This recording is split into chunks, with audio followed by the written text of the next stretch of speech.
சின்ன முருகைய சிங்கார முருகைய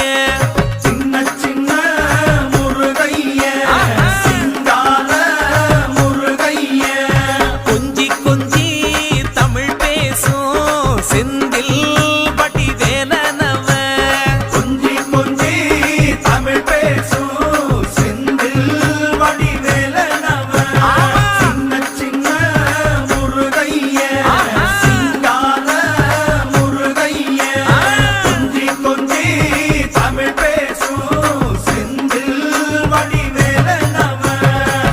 சுப்பிரமணிய சாமி என்பார், கார்த்திகேயன் என்பார், சுவாமிநாதன் என்பார், முக அமுதன் என்பார், பாலசுப்பிரமணியன் என்பார், கருணாகரன் என்பார், கதிர்காம கந்தன் என்பார், கதிர்வேல சுவாமி என்பார்,